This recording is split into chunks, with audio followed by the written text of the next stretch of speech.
I'd first like to go to the panel for opening comments, and then we'll carry on the discussion from there. So, first, Seema, I'd like to ask you the one thing do you think that has the one communication trend which we need to look at post the exponential rise in R&D, post COVID rise in R&D? And not only there's a rise, never has attention been on our R&D as before. So what do you think would be the one communication trend which is emerging from that situation?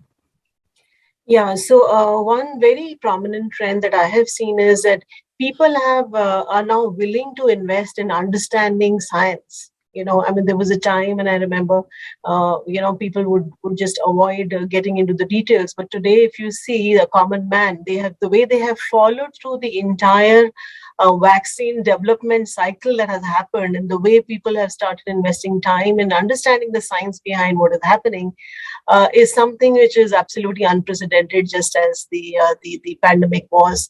So I think that general public awareness and involvement and engagement in understanding what's happening around them and developing a better understanding is something which wasn't really seen before, and which also means that this means for the communication community basically then has to be very, very mindful that whatever you are communicating, it has to be authentic, it has to be correct, and not only that, it has to be aligned with the changing dynamics on a day-to-day basis, because what we saw was during this unprecedented pandemic was that things were evolving on a daily basis. So what stood correct and true on day 10 may not be correct on day 20. So in such ever-evolving science and ever-evolving dynamics, how do you really ensure that whatever you are communicating is correct, it's authentic, is something that created new environment for the communication community, which I think most of the people have really taken to very well. And related to this, I would like to say what I saw was that the various organizations like WHO or CDC and the MO, the Minister of Health and Family Welfare, and these institutions also really took to the responsibility of communicating more proactively and on a more regular basis to keep people aware. The general public awareness was very high. That was the most important trend that I noticed. Thank you, Seema, and I'll come back to you for more discussion on this. I'd like to take the discussion over to Melissa and then to Sharad on two specific points, and then we'll come to Nitin, of course. Melissa, based on what Seema has just said about the evolving nature of research and whether now post-COVID that's the essential nature of research, given the two hats that you wear, especially with the Indian Society for Clinical Research, what do you think needs to be done to address education for the external stakeholders like the media to make them understand? Of course, it's not something you can solve overnight, but the desire of a journalist to conclude the story in a headline and the mismatch with how research evolves, how do you think that can be addressed? Sorry, I think you've touched on a very, very important and critical point, and that we need to address going forward, Parul, because I do believe that there has been a lot that has evolved from the pandemic that we need to take lessons from. I mean, just in terms of, what you said, research is a long, slow, long drawn out process. It has a lot of protocol processes, there's regulations on what you can say and what you cannot say. And how do you balance it with the need of the media to have information now? And I think we saw some of those challenges during the pandemic. But also importantly, I think what came through, and the media themselves have admitted it, so this is not news to anyone, we've never had a culture of science journalism in the country. It's, we've had few science journalists and that's about it. So I think we've all learned through this process that, we need to lead with science, we need to lead with data, we need to lead with facts. But it's equally important that we create a body of knowledge that everyone can tap into. And I think if you go back to what was happening during the initial stages of, the pandemic, people were grappling for information. They did not know, where to source information from, who were really the credible people that they should be tapping into. And, the media themselves said there was so much of science and, how does one decide whose science is more credible? So I really think, and this is really an appeal to all PR agencies, because I know organizations have conflicts of interest in doing this.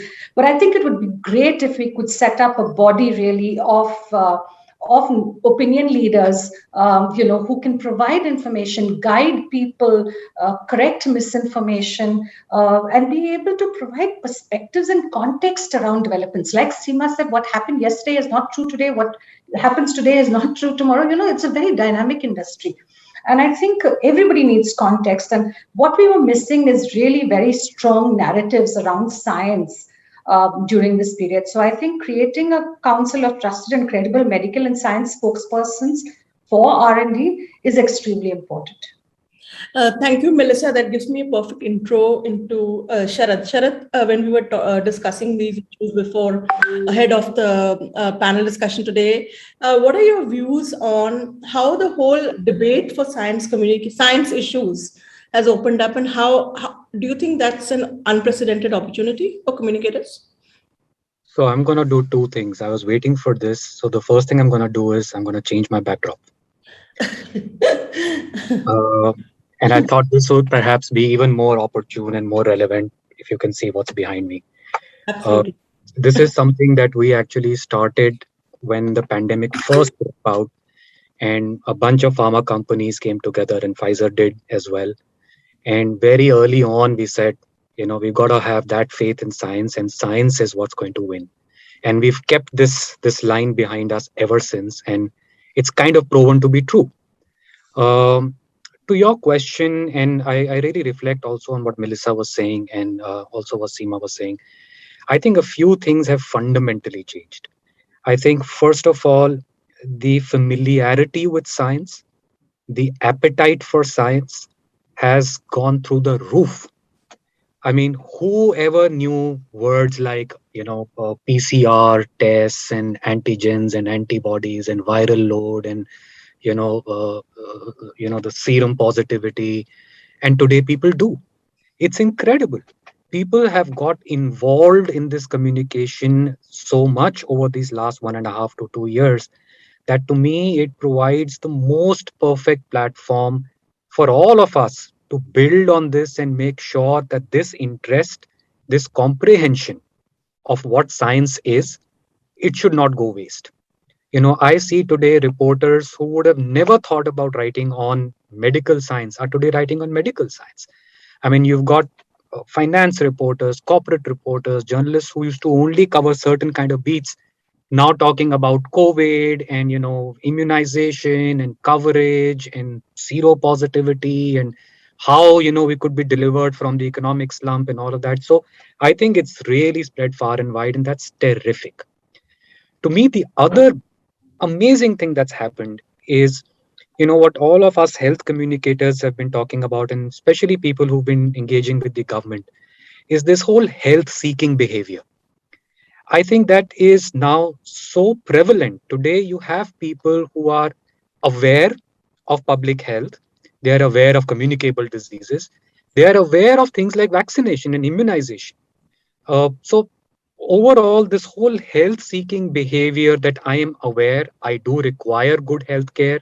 I know what kind of interventions actually work. That again has provided us with a wonderful platform to build on this and make sure that what we've all been yearning for, we have it now.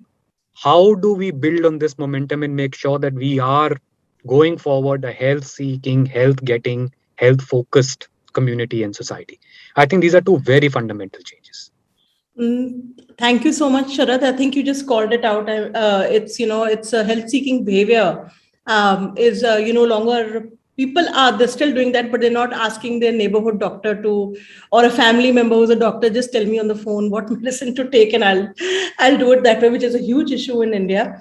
With that, I'd of course come back to all of you for more questions, but just a heads up, we are live on YouTube, and I've shared the link in the chat box. If you would like to share it with anybody, please go ahead. Nitin, just like to get your perspective on this whole health-seeking behavior aspect of it. That requires communication at all levels: strategic, micro, digital, peer-to-peer, so many aspects of it. Would you be able to call out for us how do you see that aspect of communication campaigns building in India? So you're right. I think the whole comms space has really evolved. I think if you take a step back, the whole world changed, right? So while Seema, Melissa, and Sharat talk about how journalists are looking at science and they're going to getting more interested stuff, I want to take a step back and see the whole geopolitical nature changed of the world, right? We have a new quad in as neighbors, right? Um, so one was that. Two, so therefore the communication it did was very different now. Looking at the larger geopolitical situation. Two, it also got into spotlight employee communications, right? So because I think employee communication, internal comms has never been more important ever before. I mean, we've spoken about it, but it's never been more important. And how people have actually, or companies, everybody has actually ensured that they do um, work with their people and communicate the right messages and the right way. Um, and three is that we've used multiple tools across multiple stakeholder groups, right? So whether it's social or digital, I mean, we all went remote. So the industry, I think, was absolutely brilliant. We went remote on day one. Most everybody, I think, said 95% of the industry. Whether it's social, digital, whether it's using other tools on social and digital media, whether it's you doing public policy work or policy comms work, whether it's looking at purpose-driven campaigns. Purpose has never been more important during. I think purpose was gaining importance in 2019, and the pandemic accelerated that whole piece. So if you look at from a larger picture, digital acceleration, the geopolitical environment, public policy, internal communications, and of course tools goes across social media, social and digital, and purpose became very critical.